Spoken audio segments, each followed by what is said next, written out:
Welcome back to the Cream City Club podcast. I'm Spencer Michaelis, and I'm here as always with Gunnar Amalunk. Gunnar, how are you doing? Not good, Spencer. Not good at all. That's why we're having a therapy session today, and I thought that's pretty fitting. Yeah, agreed. I'm with you. Brewers are definitely making me feel better than the Bucks are right now, so that's at least helping the mental state a little bit. But yeah, we'll get into that in a second. But if you're listening and you haven't yet subscribed to the podcast, please take a moment to do so on whatever platform you're listening on, and take the time to rate us 5 stars. Follow us on Twitter at the Cream City Pod to stay up to date on these episode releases. And then, as Gunnar hinted at, today is going to be a Bucks focused therapy session. So, Gunnar, I mean, we're pretty much already leading into it, but what do we got coming up here? Hopefully a short one. We're not sure how long this goes. It depends how angry we get or how long our rants are, but um, we're not going to go into in depth of these four games that we've lost recently, because that would just be even more depressing, and we're not going to do that. But might touch on some of those sporadically throughout our discussions. Spencer and I did attend the Knicks game last night, so we might have some more chatter about that game in particular. And then, as we keep alluding to, this whole podcast is going to be a therapy session. So whatever comes after that discussion will be the therapy session part. We got a couple of Twitter responses and stuff that we can interact with as well. So first, Spencer, with that four-game losing streak, um, I don't want to go in depth through those. At least the three games before the Knicks game, really, because those games were against really bad teams we should have beat, all that nonsense. But how much of this streak matter right now at this point in the season? And do you have any main takeaways really from these four games? As I mentioned, we went to the Knicks game last night, so if you have something in particular from last night's game, but just in general, how are you feeling about this losing streak? Yeah, I guess to answer the first question, how much does it matter? It matters, probably not as much as it feels like it does right now. I think there's a saying that goes for people and teams and everything. Never judge somebody at their best and never judge somebody at their worst. This is absolutely the Bucks' worst. It's the worst they've played in I can't even remember when. We're talking maybe pre-Giannis breakout. I mean, it's maybe 2013 season when we ended up with the top two pick.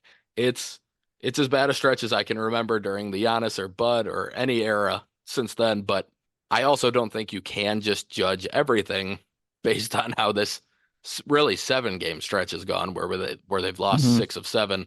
Over that time, the Bucks are shooting absolutely horrendously from three. They're still taking a bunch of them like they always do, which is fine. I want them to continue to shoot open shots, but they're shooting terribly. That includes Dame. Chris has been mediocre at best. It's about 36% in that stretch. Giannis hasn't made one, I don't think, during that stretch, which is for a while there, he was kind of on fire from three. He was taking very few, but he was making them. Brooks been, again, kind of like Chris, okay, but Bobby Portis is the only player on the team who's been making threes during this stretch. And that's a problem when you got guys like Beasley, who that's his role. I mean, that's all he does. Obviously, you need Dame to shoot better than like the 30% that he has during this stretch, but he has quite a bit of a track record of doing so. So I'm not as worried about him. But I guess just to quickly touch on Beasley, this is not new. He is end of seasons and into the playoffs. He has not shot well in his career, and banking on him like it seems like the Bucks are going to bank on him figuring it out is scary. It seems like a very poor plan on their part. And I don't know if the shooting falls because it could just be because he uses a lot of legs in his shot. And as the season wears on and he gets progressively more tired, the shot might just stop falling because he's not able to get the same amount of lift on the jumper. So my biggest concern right now, I guess it's not even a concern. It almost is a hint of optimism during this stretch is that I don't think we'll shoot this bad as we move forward. But I also do think there are signs that some of these guys are actually going to continue to shoot poorly. And Beasley being one of them is a bad problem because it feels like Doc's going to be playing him 30 minutes a game almost. And if he can't make shots, he's doing nothing else to help the team at this point. So that's my first takeaway, Gunner. We'll let you. What were your thoughts? We'll talk about the Knicks game after you go through some of your thoughts because, like you said, we have probably more specific stuff to talk about in that one. Yeah. Um, with this stretch, I think timing is everything, of course. No one wants to go into the playoffs on a bad note necessarily. Because I think if you had this stretch maybe in December, and we know maybe why that wouldn't be as important because we had a certain coach where we threw a lot of that stuff out at that point. But um, that's just why timing is everything to me. And that's maybe why it feels slightly worse right now, but also um we're in a situation now where I don't think we're going to fall back into a playing spot, but um, if you're in a situation now where you're in a really bad spot, you drop down to 4 or 5 or 6, um, with a really unfavorable matchup. All these teams are really good, so I don't know if there even is a favorable matchup at this point, but you lose home court advantage or something stupid like that. What a sore thumb part of the schedule now to point back on and think, oh my goodness, how did we not win one of those games? Out of I mean, I signaled these 4 games because that was the last time we've talked. Is that's when these 4 games happened, but um, just these 4 games have been the worst for sure. Um, we still, for optimism reasons, point. I think we still play good against good teams for the most part. Um, Chris was out for half of the Knicks game too, and we collapsed then. So it's still going that we play pretty well with our big three all together, as far as optimism goes. But um, I've just spent so much time. I don't want to leak too much into the therapy part, but I spent so much time thinking about why does it feel so bad right now. And um, you and I were laughing going into the arena a little bit, saying like we have 47 wins at this point in the season, and we would be so thankful to have this back then. But it all comes down to expectations at this point, and I don't think the Bucks as a franchise have ever at any point have had the spotlight on them as bright as it is now, which makes everything feel 20 times worse. If we had this stretch 10 years ago, no one would even care, even if not even 10 years ago. That's very obvious because we probably did have that stretch 10 years ago. But let's go back to like the kid era, late kid era. We had a lot of these types of stretches where we couldn't break through. And no one really cared. We're like, oh, we're a young team, blah, blah, blah. But now expectations have changed so much. So, um, yeah, I guess with that stretch, I guess in general, I can get into specifics of the Knicks game last night. We saw little things different. We saw AJJ get in the game a little bit more, which was the perfect matchup for Jalen Brunson, I thought. A guy who can really just tire out Jalen Brunson, run around, fight over screens, make it difficult for him in any way, and in a positive way, waste a player on Jalen Brunson, much like you wasted PJ Tucker on star players because you're trying to tire them out and you don't really care about their offense necessarily. It's just go wreak havoc on defense and go make it tough for Jalen Brunson because he's killing us. Um, and we got a little bit of that probably. I don't know what the minutes was, but 10 or less minutes probably. Um, but the majority is what we got is Malik Beasley. Um, he he's just not good. I really I and I mean that in the sense of playoff player good. I think if he was in a situation where he's playing 10 to 20 minutes, 10 to 15 minutes even, but you're specifically using him for offensive purposes, um, and man, he's killed that. If that was his role, he's killed it. It's the problem has been really late in games offensively for him. And imagine if he wasn't in those crunch time scenarios, he'd be the perfect player. I told you, I think even last week, like Bryn Forbes was actually a really good comp. I might have said in the podcast actually. And that's a sort of guy you can use in that scenario of just go get us offense. And then if you're not bringing it anywhere else and you're not bringing anything else, but we're taking you out, putting somebody else in.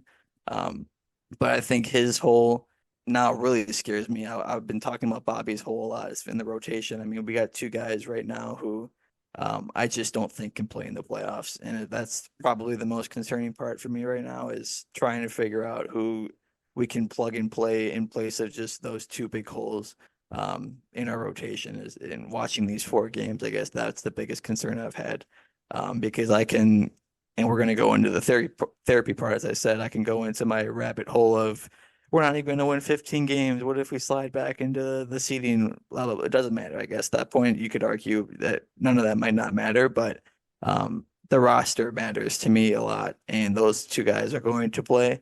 And I just don't see us winning the championship with those 2 guys playing, unfortunately. But um, yeah, I guess that could probably wrap up the 4 game stretch unless you got other points. Yeah, I mean, in the Knicks game for Ajax, I think I don't think him chasing around a ball handler is even a good use of Ajax. Unfortunately, we don't have people who can chase ball handlers around Hmm. screens. And so without Pat Beverly, him coming in and doing it is probably the next best option, which is not really a good place to be because it's not his forte. He's more of a, guard a wing. Not he gets caught on ball screens a decent amount, and it's not shocking. He's a 6'9" or whatever he is, tall dude. Like those guys aren't usually very good at navigating screens.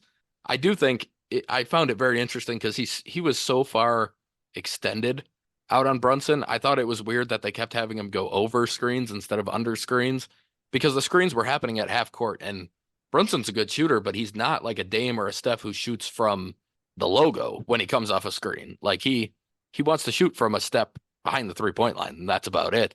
So it just feels like a lot of things that we could be doing better mentally and like to me that's a coaching decision more than a player.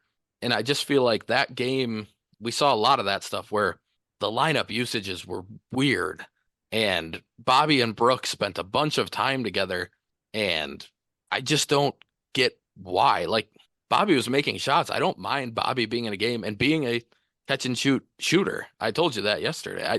Bobby the year he was actually a productive and helpful player was when he was shooting threes at a high clip, at a high volume, and he was doing it exclusively off of catch and shoot. And then the only time he was really doing anything else is if he got closed out on and he put it on the ground and he'd take a floater from the free throw line. And that was like all he did that championship season. And I don't know why we keep having to go to this post up with him where it ends up being a bad shot. It never leaves the post unless he absolutely has no chance to get a shot up. I don't get why that's become such a big part of the offense. And frankly, I don't get why we post up as much as we do in general. Like it's not a very productive play. And the Bucks seem to be doing it more and more as time goes on. And I don't really get it. It's not really the thing Giannis is best at. Honestly, the guy I would throw to the post the most for is Brook, but he doesn't get down in the post very often. And honestly, Chris might be second for me behind that because he actually does make shots out of the post at a really high clip. He passes well out of the post, and he would make more sense to me than the majority of what we're doing with post ups. But the Knicks game was just really hard to watch. The second half, you could feel it coming. We could feel it coming. We were talking about it. As soon as the Knicks started the third quarter on their little run, it was like, yep, we're losing. Like that's where we're at right now. And it we can push this part into the next we'll segue into the bigger picture therapy session here, but it feels like this team doesn't have like the energy and the juice that other teams have had. Even last year, like they didn't really show it in the playoffs, but for the most part last season, like they were a fun team to watch. The Bucks were a fun team to watch who played hard on every given night. And yes, I would say Drew brings more of that type of game than Dame does from game to game at least. But most of the rest of the roster is the same. So where did that change? I don't understand where that went, and feels like you kind of have to point to coaching when nothing else changes, and then a large part of what the team does is different than it used to be. So I don't know. I'll let you kick it off with the real takes here in the therapy session, but like I mean, it's getting it's getting very frustrating, and I just don't understand how this team with this talent, it's not a perfectly constructed roster. We've talked about it before. Like you said, there's already two guys in probably our top six in the rotation that probably shouldn't even be playing in most playoff series, but there's still more talent than the majority of the NBA has on their roster at the top. And yes, there's been injuries and there's been all of this, but the Bucks have never really let injuries dictate their record or their performance that much on the court until the playoffs when it becomes a different game and you're playing really good teams every night. They've gotten through Chris's injuries before. They got through Drew's bout with some injuries. They've gotten through Giannis's. They won an Eastern Conference Finals without Giannis. Like now all of a sudden Chris being out for a half against the Knicks means we get outscored by 26. Like I don't where did that come from? Why is that a huge change now? Like this is the same team as it has been. In fact, you could argue there's maybe even more talent overall on some of the like peripheral players. Like AJ Green's better than he was last year, and he's better than what we were bringing in off the bench a lot of times in that spot. So like, I don't know. It was very frustrating last night, and I left. I made Gunner leave with like 2 minutes left, and I don't think I've left a Bucks game early ever, at least since I was like past having a bedtime as a kid. Like, I don't know the last time I left a Bucks game early, but I just started walking out at the 2 minute mark. It was like, nope, I'm done. Can't watch it. So yeah, Gunner, why don't you go on your little rant here, and I'll Yeah, simmer down a little bit. I can segue, but speaking to when we left early, I people who have watched Bucks games or Brewer games with me, they probably know, and my girlfriend has called me out for it. They know when it gets really bad is when I start laughing at the screen and I start like hysterically like making jokes or like it's getting so bad where I'm hysterically laughing, and that's kind of the point we got to last night is around that 2 minute mark. I just started laughing and Spencer was ripping his rally towel or whatever he had in his hand. We've had that experience a couple of times at Bucks games. Um, but that's the point we reach at that point. But I mean, to wrap up this stretch, I think you mentioned it a little bit, but and I want to be very careful with how I say this because I want them to try hard and I want them to play hard always. But it really does feel like they've been stressing a weird amount in like during this 4 game slide. And again, it's longer than this 6 out of 7 games we've lost, but particularly in this 4 game slide, um, it's felt like so much weight has been on each one of these games against these horrible teams. Um, and in some ways, I'd almost wish they were like, not didn't care. That's why I want to walk a fine line here, but it's just like, yeah, we'll be fine. Like we're working on stuff, blah, blah, blah. Instead, we're getting this team that's really stressing about it. Doc's searching for answers on the podium, literally saying, "I got to figure out ways to actually make us move and move the ball around." Um, I, which is a cool thing that happened, I guess, last night in a way. But there was a thing that came out saying that Giannis was at his locker like an hour after the game, just by himself. Which again, in a way, it's like nice to know that he cares and like he's trying to figure it out. But it's also like, why is he? Like we're still semi okay. The playoffs haven't started really. It's not over. We're like we can have a good week here and turn it around, but why are we stressing so hard about this? Um, and Dame also had a quote last night too, saying that he really believes in our team still and our big three.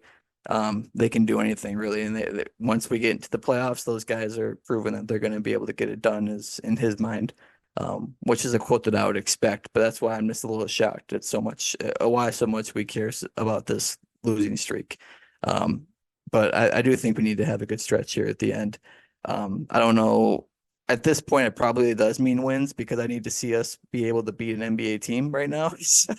I would take a few wins, but just give me some good basketball, high pace basketball, playing free, playing random. I'll mention that guy later at some point, Mike Budenholzer. But just having fun and relaxed and going into the playoffs with a better mindset, really. But um, yeah, I mean the kickoff our therapy session, I guess.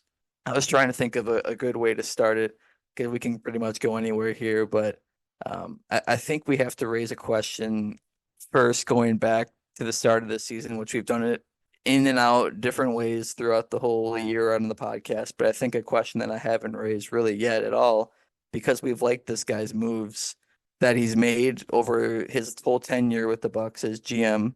Um, Certainly getting another star to pair with Giannis didn't hurt that at all this offseason. But how much blame does John Horst get um, in this season of all the drama that's happened? Maybe something that hasn't happened yet if we're assuming it's going to be a quick exit in the playoffs. Most certainly the coaching search, but how much blame should he get? Is he on a hot seat potentially with Giannis? You never know with the Giannis clock if that changes things. It seems like I say he's done great moves, but you just never really know. So Spencer, how do you feel about John Horst as it stands after this week and really this season? Um, yeah. I still think Horst is a very good GM. I do think that he deserves a ton of the blame for what's gone on this season, though. And I I keep seeing a lot of people who are regretting the Dame trade. I don't regret that trade one bit, and I don't think I ever will. But I do think, as much as we're kind of glossing over the coaching stuff, I think he butchered it completely from the start. I think in hindsight, I'll toss this back to you after this, but in hindsight, I would much rather have Mike Budenholzer coaching this team than either of the two people that have coached this team this year. Adrian Griffin was a bad choice. I said it at the time. I did not like the decision at the time. I tried to give him a chance. As soon as I saw him coaching regular season games, I thought it was a bad choice. He looked bad. He looked like he didn't know what he was doing. After he got fired, it comes out a lot more came out that, he didn't know what he was doing and he didn't have the respect of anybody in the organization. The guy who made the hire of a guy who had no respect within the team, that's on Horst. It's not Adrian Griffin's fault that he was a bad coach that got hired into a job he couldn't handle. It's the guy who hired him. It's his fault. So that is a big part of the blame, and it goes to Horst. I thought Doc Rivers was a mistake, and I've given Rivers I probably at one point gave Rivers more credit than I should have during this stretch of the season because right now he looks like he's lost and he's basically acting like he's lost when he has these post-game press conferences. I did say at the time I would have rather just had Prunty finish the season and gone through a full new coaching search at the end of the year. And I'm feeling more and more like that would have been the correct way to do things. I just I don't know. It's Horst has done a pretty good job with roster manipulation to try. You know what? His main goal really is to win a championship and to keep Giannis every year, right? He won a championship and he has kept Giannis every single time he's had the chance to. So in terms of what he's really doing for his job, he's doing a very good job. The concern and what we've talked about a lot over the years is that there doesn't seem to have been any plan for the next era of Giannis, and there doesn't seem to be an ability to I shouldn't even say an ability to. He's put himself in a position now where he doesn't have much wiggle room at all with the roster. And a guy like Beasley was a great signing on a minimum deal. He was for what he can bring over the course of a regular season. And you would hope it would have been more as like a sixth man, though, not as your starting shooting guard and not as somebody you're relying on to guard the other team's best ball handler most nights. That's not a good spot to be in roster wise. I think bringing in Patrick Beverley was a really good move at the deadline, but he's now hurt and he's been battling a bunch of stuff. And I don't know how much you're getting out of him in the playoffs. That's not his fault, but it also is because he had to go out and do that at midseason because he didn't bring in anybody who could guard the ball in the offseason. And he didn't really have anyone on the roster beforehand that could guard the ball from beforehand. And people talk about his drafts. I think that's super overrated. His inability to draft. He is drafting at the very earliest, the back half of the first round every year.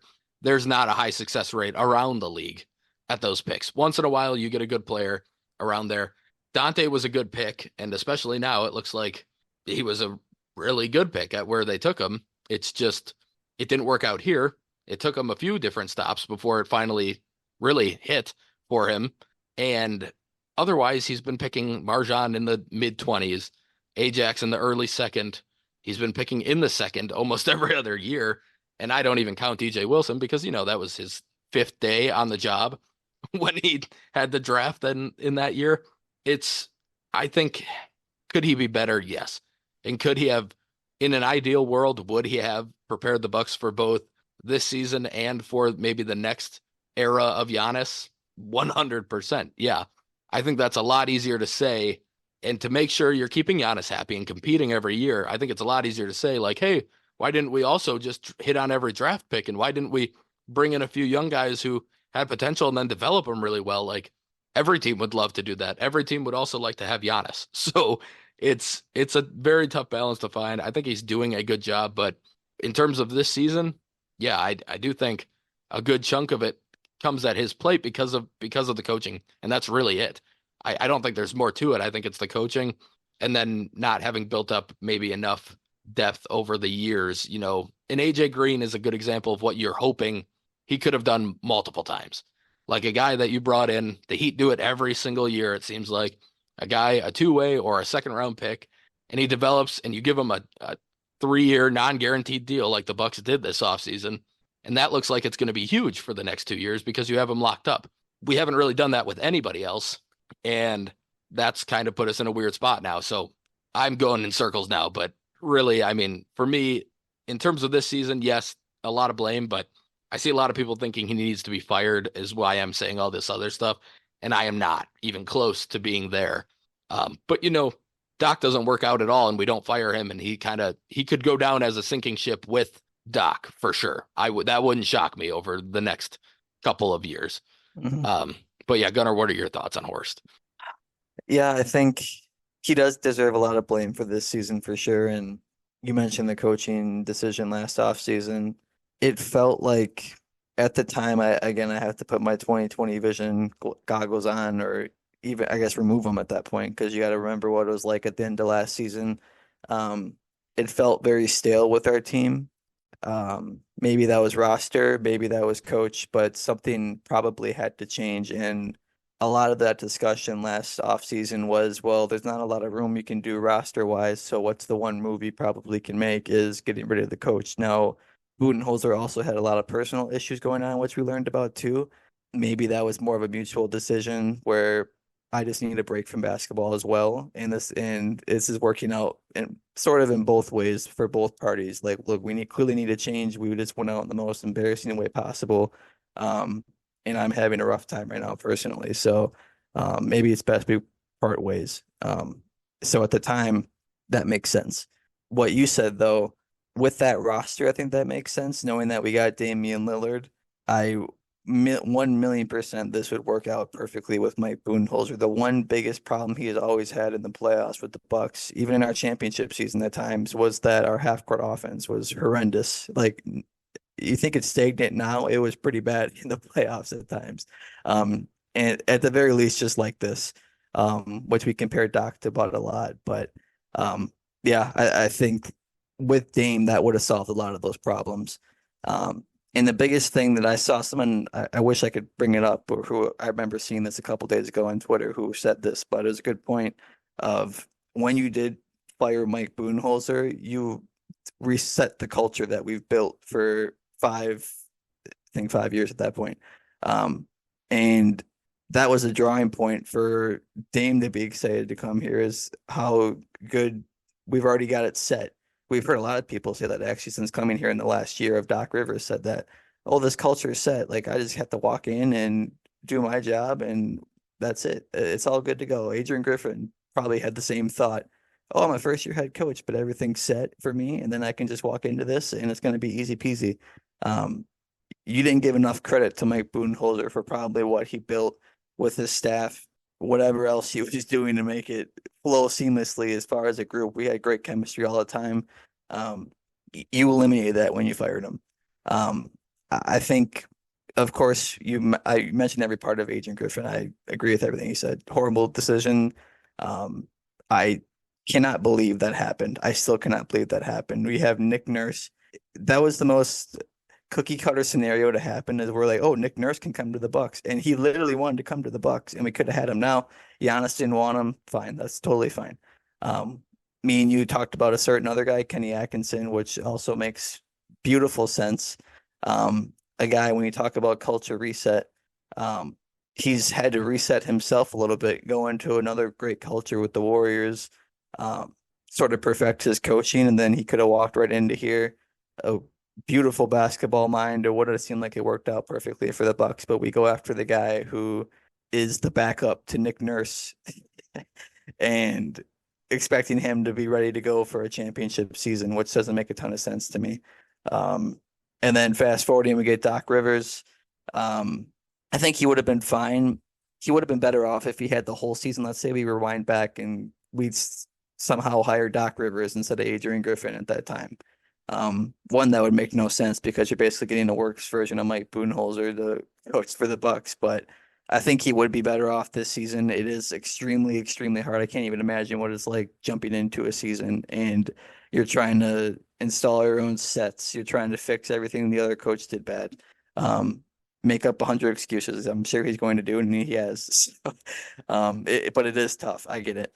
But yeah, I guess that's just my biggest thing with this coaching thing. And now knowing how it all played out and how it happened, I'm extremely confused, especially combining that with the trade deadline, why you would go after Doc Rivers and but also lock yourself in for multiple years not do anything at the trade deadline of getting rid of the two guys that I'm talking about constantly of in our rotation. Pat Bev was a great move to replace that with Campaign. Campaign had no, if I don't think those guys had business in a playoff rotation, Campaign certainly had no business. So now you got a guy who could potentially play in Pat Bev, which that's totally fine on the minimum contract swap. Sure, second round pick, whatever, that's fine.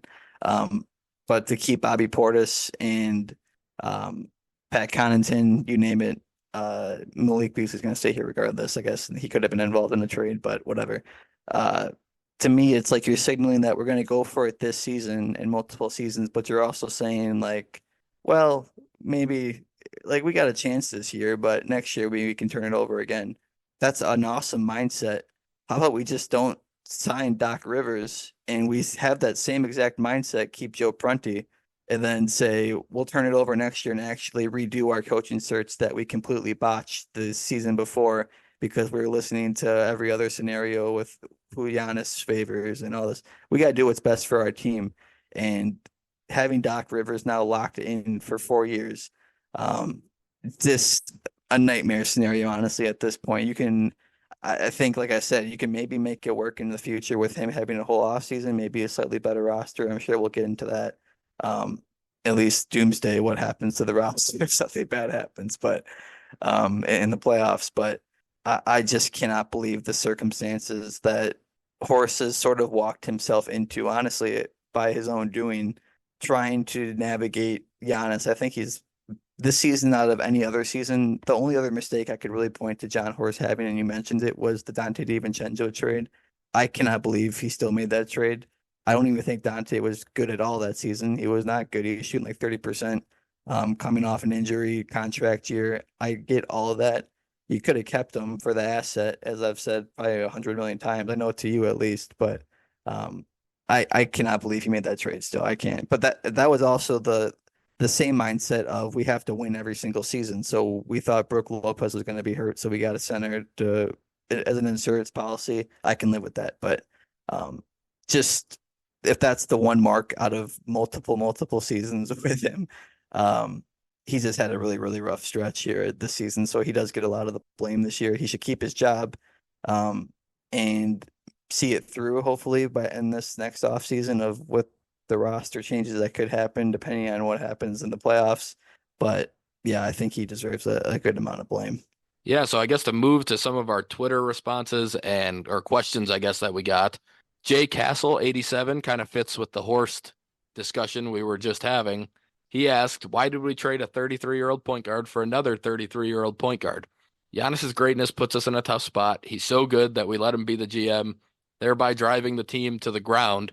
Great players rarely make good GMs. So, Gunnar, I guess what's your first reaction or response to that? I agree with the Giannis point.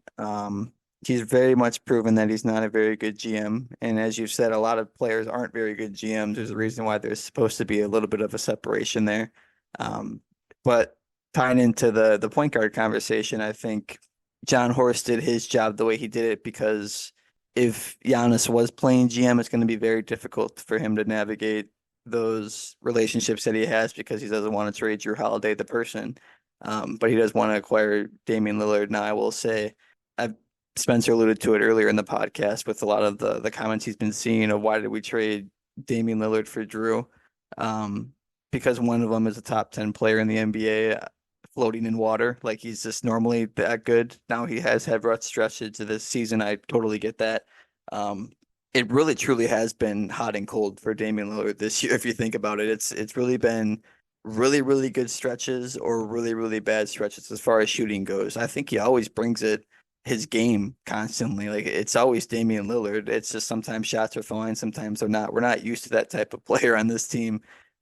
Really ever. I know people will probably yell and say Chris Middleton in the playoffs. I get it. Maybe sometimes that's the closest we've gotten to it, but a guy who has the ball in his hands, looking to shoot the ball out of that, trying to make his own shot up. We just haven't had that. So, um, even would say it's not a perfect season. I think he's up to like he was up to close to 36% shooting from three at a very high volume. Normally he's probably like what 37. Is that fair to say? Like average, like he's very close to what he's been normally doing. It's just been those stretches where, like I'm talking about, where it's looked so bad, but it also has looked so great in stretches. It's just very polarizing this season. Um, Another thing that we've talked about is a lot of times, and it should not matter for this season. It was supposed to be a seamless fit, but a lot of times stars work better together in those second and third seasons once they get their rhythm going a little bit with each other. And I've mentioned this to Spencer of it's worked out well with the big three right now, but it really has felt clunky for some reason between Giannis and Dame all year. They've made it work because they're two amazing players, top 10 NBA players, but it hasn't worked like you thought it was going to work, where it was going to be so easy for both of them, and they were just going to constantly pass back and forth open shots because they don't know who to pick. For some reason, whatever the reason is, you can fill in the blank because we've listed 100 of them this season. It just hasn't looked like that. But I think Dame is more built for the playoffs, even right now in his bad stretch. I mentioned the half court offense. We're not doing good at all half court offense right now, even with Doc, because he's very much close to Mike Budenholzer in that sense. But I think that type of play is going to work more in the playoffs when you have Giannis and Dame to go to when it starts to get slow and you're just relying on guys who can create their own shots and do it at a high level, which we've never had. And that's why I'm really excited about Damian Lillard in the playoffs. But I have zero regrets about that trade. Out of all the problems we've had this year, like I said, fill in the blank. I would never fill in the blank of why did we trade for Damian Lillard. That will never be a question I ever ask. But what do you think, Spencer? No, I'm with you. I think I said it earlier, but I still make that trade every single time it's put on the table if I'm the Bucks. In terms of value, I love Drew Holiday. We talked about it on the last podcast or one before it or whatever. I love Drew Holiday, and losing him sucked, and seeing him go to the Celtics made it even worse. Despite that, it's an upgrade, and Dame's not having a good season, and it's still an upgrade. Like you said, this entire thing could turn around and look great if Dame comes out and has a playoff series that he's capable of having, which is really, really good. He is capable of taking a playoff series and putting a team on his back. He's done it before. It wouldn't even be as difficult for him to do it now because he'd at least have one more guy carrying it with him with Giannis. And Chris has been a pretty good playoff performer. Some of these guys, some of the optimism I would have, it does lie with the fact that a lot of the Bucks have played well in the playoffs. I shouldn't say that. A lot of the Bucks' best players have played well in the playoffs, and even a guy like Pat Connaughton does have a good history in the playoffs. We were talking last night, outside of last year when I don't think he was at all ready for games at the time. Jay Crowder's been a very good 16 game playoff player. It's for me that trade, and I'll say I tweeted this, but I keep seeing people comp it to the Ray Allen Gary Payton trade. I don't understand that even slightly. One, Gary Payton was an expiring deal. He played less than 40 games for the Bucks, and he was 34, which, yeah, somewhat similar age to what Dame is right now. Ray Allen was 27 and entering the prime of his career. Drew Holiday is a month older than Dame Lillard. Like, they're the same age. It's the same thing. And I know that's what, I don't know his first name, but Jay Castle is asking here, like, why didn't we, I think he's more pointing to this was kind of a chance to use Drew to get young, like an opportunity to get younger. And if we could have done that and gotten a guy who was really good, like Dame Lillard, and gotten younger, absolutely you do that. For sure. You take that over Dame in that situation. I don't know who that would have been. It sounds really good in theory, and it would certainly have us in a better spot moving forward than it does right now. But to me, you got an upgrade. You had an ability to upgrade. You had a chance to make a move that might make Giannis more inclined to sign an extension, which he did before he needed to. It didn't. He remember if you think back to this, Giannis was going to wait until this upcoming offseason, which right now I'm kind of thankful he did not. But he decided to sign it early because, in large part, because of the Dame trade. And while it may not work out perfectly, I still think that was worth the risk every single time.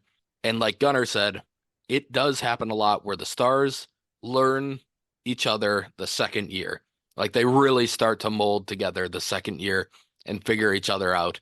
And if you think about it, the Bucks are still kind of in the second version of the first half of a season together because they've had two coaches and they were learning each other with Adrian Griffin, and now they had to relearn each other with what Doc has them doing, which is a lot different. It's a much different way of doing things together. Yes, you would think that those two and their play styles would just seamlessly fit together, but we've learned that that is not the case. I don't think that means that they don't fit together, though. I think it's a really good fit still, and I still believe it's going to be very good at some point. Hopefully, it happens in a couple weeks and it starts during the playoff run, but it might be next year. I see a lot of people worrying that Dame is washed.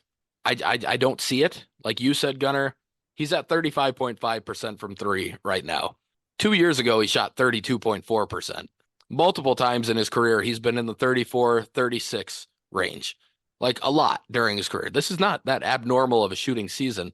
Last year was an outlier 2 point percentage season, but this year it's in line with everything else he's done in his career. It's exactly the same as his career average. He's getting to the free throw line as much as he had most years, except last year when he got an insane whistle.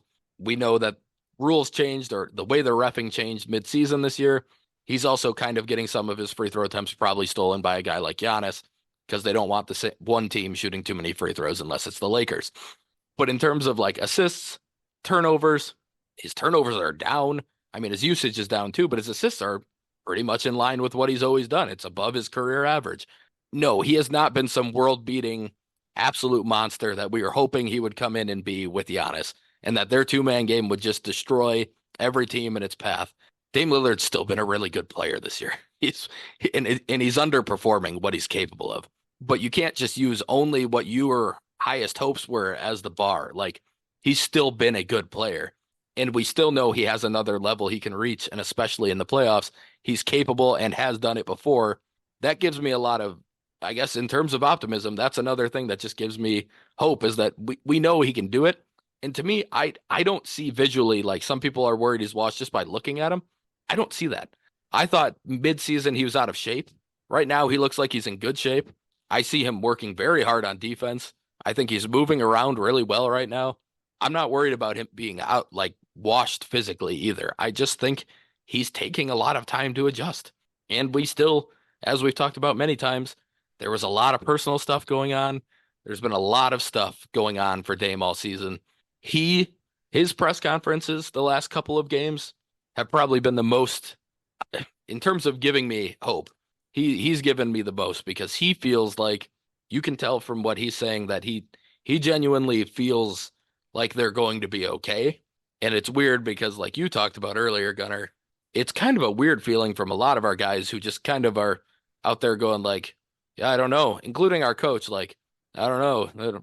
We're not really figuring anything out. Like, okay, well, let's maybe have a little, like a little bit of optimism internally that, okay, we're going to figure it out. Like, we're going to get this done and we're going to go into the playoffs on a high note because we have a ton of talent and a lot of experience and we're going to make it work. Like, I wouldn't hate hearing that from some of our leaders other than Dame at some point where even if it's fake confidence, like trick yourself into believing it. That's a thing. I've done that before in sports as a player. Like you can kind of fool yourself into thinking like, okay, yeah, I'm good. I'm fine. Like I'll be fine. Like you can do that. So it's almost like a little too much negative talk internally that's worrying me more than anything else that they're going to talk themselves into thinking they're worse than they are. But um just to wrap it up with the question, I mean, I think everything I said, it was an opportunity to upgrade. It's a guy who Drew was locked up for the same amount of years as Dame is. So you were going to have a 34 or 35-year-old point guard either way. And you're also just not, it'd be awesome if we could have got a 25-year-old version of Dame, but that was not happening. So they went for the upgrade over anything else. And that's really what it comes down to for me. Gunnar, anything else on that one? No, I guess I'll just say to make a definite statement that people could yell at me for, but if we do somehow fizz out in the first or second round, it will 100% not be because of Damian Lillard. I can very confidently promise you that it's going to be for all the other reasons that we've laid out. And that's probably like you said, that's my one thing I'm holding on to is the fact that we have Damian Lillard now, which is going to change our whole landscape, something that we haven't seen in the playoffs. So I'm excited to see him actually in the playoffs and what that looks like, and hopefully they figure it out between those two guys. So our second Twitter question comment that we got ties into really the same sort of topic, really, between Giannis. But um, he asked how much of this blame goes to Giannis. Looking back, LeBron teams and more recently the Nuggets have relied on young bench players because of the constraints, um, because of the cap restraints, while the Bucks hitch their wagon to Pat and Bobby and have refused to develop any young role players. Um, I don't think those two things tie together perfectly. You can't blame Giannis for the lack of development of young guys. Maybe in a backwards way because Giannis is so good, you're always going for it every season, so you don't really care about the young guys. I guess you could blame him for being so good in that sense, but you can't blame him for putting the roster together. But there's truth to that because we didn't develop a lot of young guys, except now this year we're in a better spot than I think we've ever been with young players. We have AJ Green, who I think should be a legit, I'll say playoff rotation player. I think he should be in the playoff rotation, especially on this team. It's proven, it'll have to be proven if he actually can do that. But on this roster wise, I think he should be in the playoff rotation. That combined with Andre Jackson Jr., who I also think should have gotten more of a chance than he did this season, um, especially under the Doc Rivers era. We haven't really seen him at all. It's just a Swiss Army knife, a guy you could really throw out there to throw off the calibration of other teams on for in the playoffs or whenever the case. We don't know if he's even ready, but those are two young guys that I'm very, very confident in. You also have Marjan, who I'm only confident in him maybe as a trade piece. I don't want him on the team necessarily, but another guy, a young guy, where you can combine him with a trade.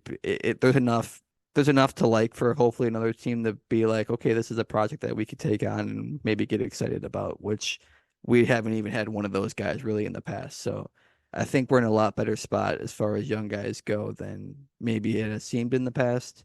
And it really has no tie to what Giannis has done in comparison to that. Yeah, I agree. I think we already talked about some of the Giannis playing GM stuff, and he's not good at it. And I think that's been pretty clear over the years. Um, in terms of the Pat hitching their wagon to Pat and Bobby, at that time, the Bucks couldn't go out and add salary unless they were re-signing guys like that. Like they didn't have the cap space to go out and sign somebody in the salary slot that Pat and Bobby are in right now. This was their opportunity to have that salary on the books. It's not ideal, obviously. Frankly, at the time, Pat's felt like a really good deal when it happened. I was surprised he got as little as he did. In hindsight, it's probably looking like teams were sensing a little bit of a step back in the athleticism is really what's happened with him. He just doesn't have like the same bounce that he did a couple of years ago, and it's certainly costing him in a lot of ways on both sides of the ball. But when you look at Bobby and in both of them, like what Gunnar talked about earlier with the deadline, I was hoping we would use those salary slots that we had put them into to get a player that, felt like it was more usable in the playoffs. It didn't happen. And I don't think Horst would have, I think Horst knew that they needed to do that. In my opinion, this would be where I think he knows well enough that they need that. And he couldn't get it done because nobody wanted him. You still need two teams. You still need the other team to want those two players. And yes, maybe somebody would offer a complete flyer for a Bobby or a Pat, but in that case, it might make more sense to go and save them for the offseason and then use them with the draft picks that you'll have available at the draft and see if you can get an actual player. Then it's the young players like Gunnar talked about. I mean, I agree. AJ Green should play in the playoffs. I don't get why his role has been so inconsistent.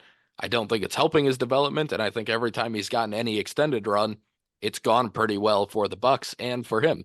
Ajax, I would have loved to have seen getting continued opportunities to at least bring the energy that we saw at the end of the Raptors game. And a guy who comes in and plays super hard and brings a bunch of, like, he gets hyped up about every single thing that happens. Like, I think there's value to having that type of energy on the court with some of these older guys who maybe aren't as motivated in the regular season to continuously play. But, now you got Ajax out there running around 110 miles per hour, makes it a little bit easier for you to want to do it too. So it's really hard to blame the Giannis for Pat and Bobby being their bench players. Like that doesn't make sense to me. But I do get some of the blame in terms of saying, like what Gunnar said, in a convoluted way, it's maybe his fault because because the Bucks have continuously been trying to win. They don't put the young players in because they're just trying to focus on this season and this moment right now, instead of saying, "Hey, let's take some lumps with the young guys and get them better so that in the future things go that we have these guys ready to play and get minutes for us." Um, so yeah, I know it is frustrating, and obviously Pat and Bobby have been very, very hard to watch at times this year. But I do think we're starting to see an influx of young talent, and we have two picks that'll be available this offseason. Maybe they get traded, but it's also possible that they're going to add two more young players to the mix. One's a first, and one's going to be an early second because it's the Trailblazers' second. So, I mean, there's a possibility here that they're going to start adding more actual rotation players that are young, but I don't know if I can blame Giannis for them not having done that yet. It's just you can blame Giannis for other things that have happened in terms of roster construction, but just not playing guys, I feel like that's more of a coaching slash GM issue in general than somebody who is given a little bit of power in this in roster decisions. So, Gunnar, do you have anything else you want to talk about here in our and to wrap up our longer therapy session than we thought we were going to go, I think, but Yeah.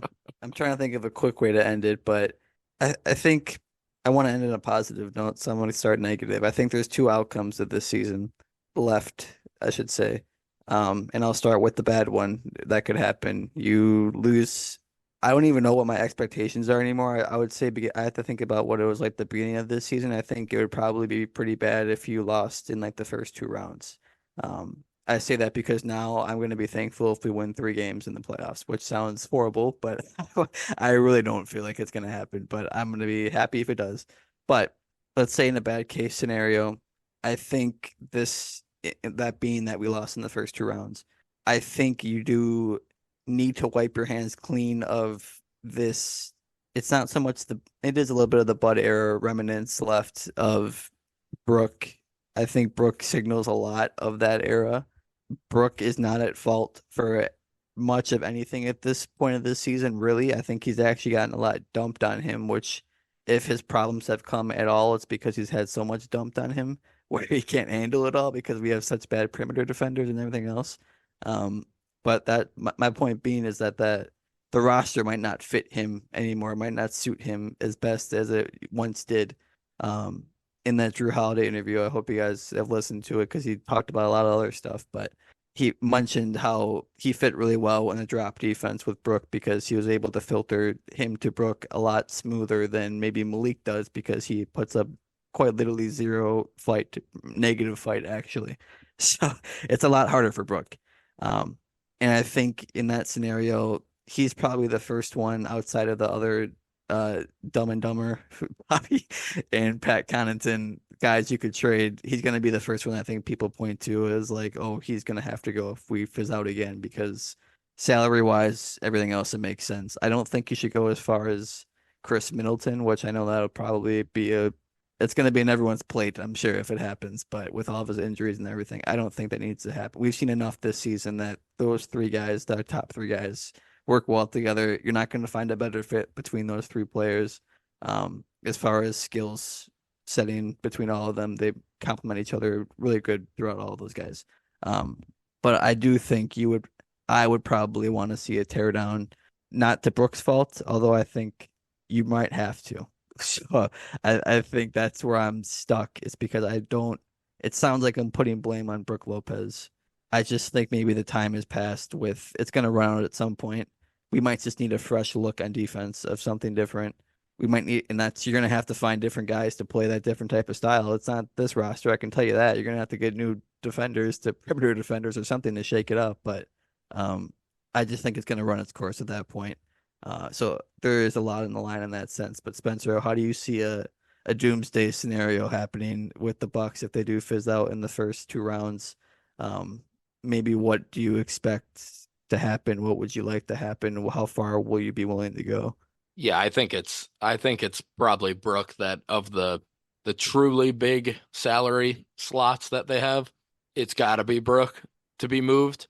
And like you said, I get what you're saying, and I don't disagree. I think that at some point it might just have to be going away from him to get out of the drop. To me, the drop is, if you can execute it correctly, it's the best pick and roll defense to run. It's what I would run with most rosters. But like you said, they don't have the perimeter defenders to do it right now. And that puts Brook in a really bad spot. And Brook's not a guy who's capable of switching, at least for more than like a possession or two at a time, where he can give everything he's got, but he can't just keep doing it. It's not going to work. He's going to get tired very quickly, and he's not going to be able to do it anymore. It becomes hard to say what you're going to do because everybody wants a switchable, good defensive center. Like, that's one of the things everybody's chasing in basketball right now. So is anybody going to be willing to part with that for us to be able to give up Brook? And, maybe there's a team that has a bunch of guys who are really good at chasing guys around screens. So they want Brook to be in drop for them, and they don't need to switch, and they don't want to switch because they think drop is better, especially if you have somebody in that role. Maybe that's out there. I don't know, but he's probably the guy that tears it up. I don't think Chris gets moved ever. I wouldn't personally, and I don't think they're going to do it. I would be shocked. I think Giannis honestly would be more upset if they moved Chris than Dame in terms of like making another move. But I don't see either Chris or Dame being moved. But I don't think anybody else on the roster is untouchable outside of the three. I mean, if they do flame out early again, I think you have to make everybody available. And sure, if somebody comes with an insane offer for Chris, then yeah, maybe. I mean, you can't say he's completely untouchable.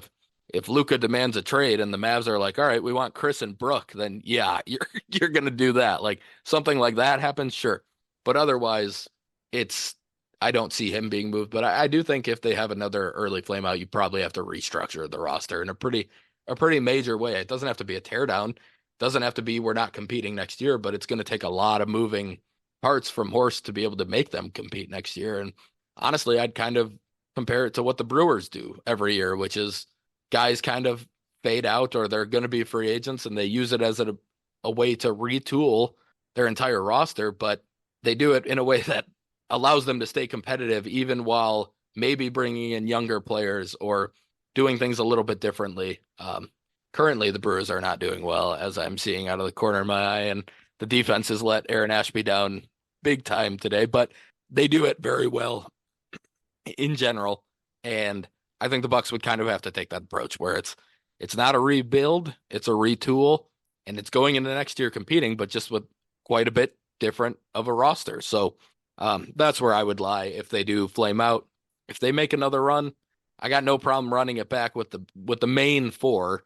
Then you got to still do some retooling, I think, along the margins with guys like Beasley and Bobby and Pat and all of those guys. But yeah, that's where I would lay.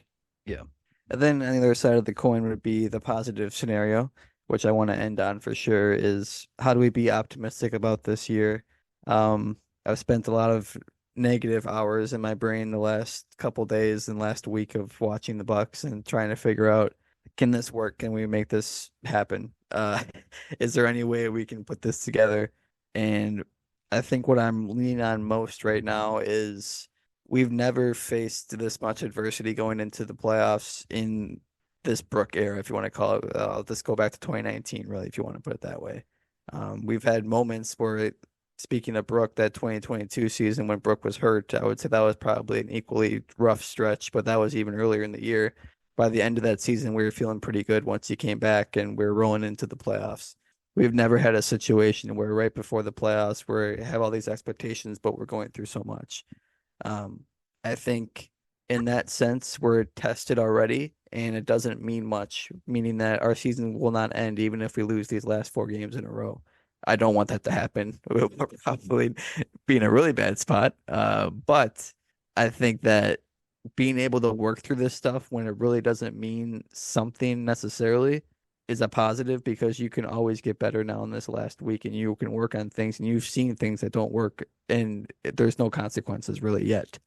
True consequences yet. It could, I guess, if you would lose every game this week, there's going to be some consequences seeding wise, but we just have had time to work on stuff that I think, I keep mentioning the offense in the playoffs. I think it's going to perform better. I think we're going to start getting foul calls in the playoffs like Dame, ones that we haven't seen yet all year. And I think it's just going to work a lot better because we're prepping ourselves, hopefully, for the playoff stretch rather than just we're going to go and jolly to the playoffs like we normally have. That's my my optimistic point of view. I don't know if I believe it fully yet, but that's the one I'm taking right now, Spencer. How do you see this in a good way? If we do win, what's going to be maybe the factors that go into that, and do you believe it? Yeah, I mean, I think it's basically what I already talked about. It's going to be Dame being the Dame that we traded for, or that we thought we were trading for. Like I said, I still think he's had a better season than most people think, but I think he's going to have to be the guy that we've seen in the playoffs before. Um, you're going to need Chris to stay healthy. If he's not healthy, they're not doing it. But if he's healthy, you never know. He might. Um, wow, Reese Hoskins might be the worst first baseman I have ever seen play baseball. Um, the the main thing that gives me hope, honestly, is the Nuggets finish to last season in a weird way. I shouldn't say the main thing, but another thing that gives me hope. They went 7-10 down the stretch in last year's regular season. They were dealing with some stuff, kind of like the Bucks. They had a few people in and out of the lineup at times. Um, I think they probably had things pretty well locked up in terms of seeding, so I'm sure that played a bit of a role at the end of the year. But for the Bucks, you've got the best player in every series that you play in. You have two of the top three in every series that you're going to play in. And you probably have three of the top five in every series you're going to play in. Because I think Chris is going to be better than every team's three that we would play in the East. So that gives you an advantage in terms of the top of your roster every single game or every single series. You're going to play those guys more minutes in the playoffs. They are going to there's probably going to be a higher level of focus from all of them in the playoffs.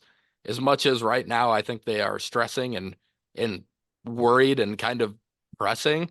I also still think there's been a lot of lack of focus at times during games, and that tends to ratchet up a little bit in the playoffs. Now it will for the other teams as well, so you can't just bank on that happening. And I don't like this idea of just flipping a switch because I don't think teams can really do that. But if anyone can, and anyone with the talent on the team to do it, it is the Bucks. So do I think it's going to happen that they're going to make a big run? No, but I still don't think it would be a huge shock to me if they do, which given how things are going right now, most years and most teams, as a fan, I would have almost no hope. I do have some hope for this team and this roster, like that they could figure it out at the exact right time and get it done. So sure, I'll finish. That's my high note. That's my optimism. I think it's possible. My optimistic look is that it's still possible. And I guess, like we talked, like you hinted at, we were talking yesterday. If you told me 10 years ago that I was going to be like, yeah, I think it's possible to win a finals this year, that would probably be, I'd be having the most fun of my life at that time, thinking like, wow, the Bucks could win the finals this year. Now, this year it's like, yeah, I guess maybe they could.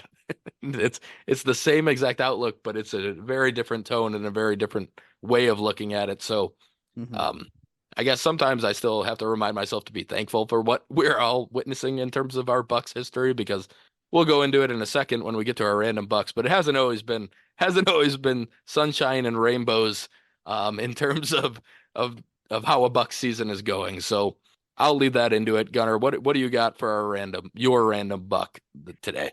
Um, I've got Lynn Greer. I don't know if anyone remembers him. I have very distinct memories. I honestly bet he played 5 games for us, and I was at probably 3 of those games. I don't know why, but lefty, small guy.